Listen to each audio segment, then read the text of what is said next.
Vamos a presentar el tema autoinductancia para el curso de electromagnetismo 2016. El equipo está conformado por William, Daniela, Mariano y su servidor Oscar. Autoinducción. Es una corriente que varía en el tiempo en un circuito. Produce en esta una FEM inducida que se opone a la FEM que al inicio establece la corriente que varía con el tiempo. En la imagen se presenta un electroimán, un tipo de imán en el que el campo magnético se produce mediante el flujo de corriente, desapareciendo cuando cesa dicha corriente. Tomando la ley de Faraday, a medida que la corriente de fuente aumenta con el tiempo, el flujo magnético a través de la espira de circuito, debido a esta corriente, también se incrementa, induciendo así una FEM en el circuito. En la imagen presentada se pueden observar los alambres. En el inciso A se observa cómo el flujo magnético se desenvuelve a lo largo del alambre. En el inciso B tenemos que la corriente va en aumento y en el inciso C la corriente está disminuyendo. Podemos apreciar que dice FEM de la ley de Lenz, y esto no es otra cosa más que cuando se genera una FEM por cambio en el flujo magnético, la polaridad de la FEM inducida es tal que produce una corriente cuyo campo magnético se opone al cambio que lo produjo. Es por eso que hay un cambio en los polos. La autoinducción tiene como característica que causa una corriente inducida en la espira, estableciendo como campo magnético opuesto al cambio en el campo magnético de origen. Otra característica es que la dirección de la FEM inducida es opuesta a la dirección de la FEM fuente. Y otra característica es que la corriente fuente aumenta gradualmente. Por lo tanto, podemos decir que la autoinducción es el flujo variable a través de un circuito, teniendo una FEM inducida resultante que surge del mismo circuito. La FEM autoinducida se conoce también como FEM inversa.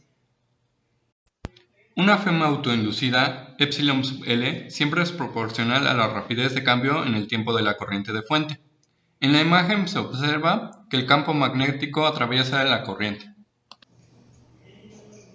Entonces debemos de llegar a una ecuación para representar la inductancia.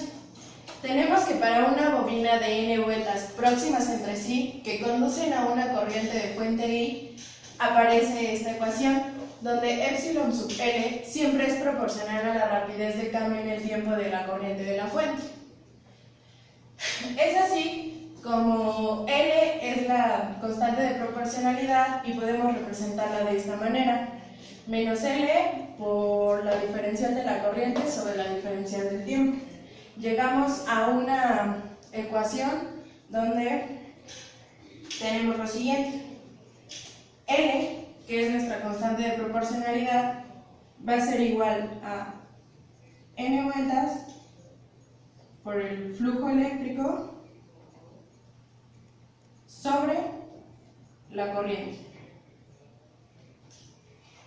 Y para verla de manera un poco más sencilla y retomando en cuenta esta ecuación, podemos concluir que L, que es nuestra constante de proporcionalidad, va a ser igual a menos epsilon sub m sobre la diferencial de la corriente sobre el tiempo, la diferencial del tiempo.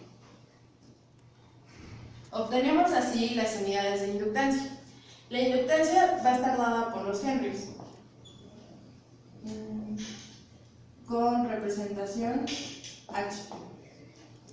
Esto es igual en análisis dimensional a una unidad de voltaje por el tiempo sobre la corriente. Entonces tenemos que un henrio va a ser 1 volt por segundo sobre ampere, y es así como podemos medir la inductancia.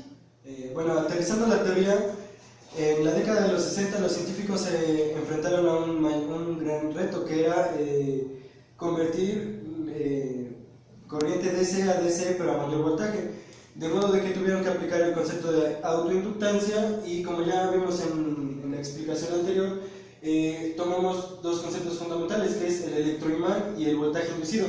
que en este caso el electroimán, como ya sabemos, tiene un campo magnético constante alrededor de la bobina, y el voltaje inducido obviamente se genera pues variando el campo magnético en la bobina, ¿no? Aquí en este primer circuito tenemos que al estar abierto el interruptor y lo cerramos en ese preciso instante, fluirá una corriente de modo de que se generará un campo magnético alrededor de la bobina, como es el caso del electroimán, y al abrir el interruptor y colocando un pequeño indicador, por ejemplo un filamento LED, nos podemos dar cuenta que encenderá instantáneamente. Y bueno, ¿a qué se debe esto? Esto se debe a que cuando se abre el interruptor el campo magnético colapsará, pero colapsará de una forma particular, de modo de que las líneas de campo se dirigirán hacia el centro de la bobina, cortando las espiras de la bobina y generando un voltaje inducido, como es el ejemplo que ya habíamos acabado de ver del generador eléctrico. Este voltaje inducido siempre tendrá una relación, que es que el voltaje siempre será mayor al de la FEM de la fuente y será proporcional al número de espiras que tenga la bobina. Bueno, a todo esto, en un principio, se dio como resultado el convertidor boost, que es un convertidor de corriente DC a DC en cierto margen. O sea, todo esto se debía a la proporcionalidad que ya habíamos visto, que es el número de espiras, pero todo esto tenía una deficiencia, que era la frecuencia en la que estaba trabajando. De modo que cuando llegó el transistor ya se pudo trabajar a velocidades demasiado altas, como son de 20 a 40 kHz, de modo que se pudo reducir el número de espiras de la bobina y el tamaño de la bobina, logrando así una mayor eficiencia y teniendo un voltaje superior a los 200 o 400 volts, dependiendo de la FEM de la entrada. Para aterrizar la teoría, hemos realizado el circuito presentado anteriormente, que consta de una bobina, un interruptor, un indicador de 200 volts y una FEM de 5 volts en este caso. Y como hemos explicado anteriormente, al presionar y soltar el interruptor, el indicador de 200 volts se encenderá. Veámoslo. Como vemos, ahí se está iluminando el indicador y hay un cambio de voltaje en nuestro medidor. Y bueno, ¿por qué sucede esto? Como explicamos, en el fenómeno de la autoinducción, la FEM de la bobina es proporcional al número de espiras de esta, y por ello con una FEM de 5 volts de la fuente se logra encender un indicador de 200 volts. Para observar más claramente el cambio de voltaje, agregaremos un capacitor al circuito, de modo de que veamos el incremento de esta FEM de la bobina. A ver, veámoslo. Como vemos, el voltaje se va incrementando. Claro que en un circuito comercial el interruptor es sustituido por un transistor para altas frecuencias y una mayor eficiencia. Y bueno, este circuito comercialmente, que es un convertidor de DC a DC, y se llama convertidor boost. Bueno, de nuestra parte sería todo. Gracias por su tiempo.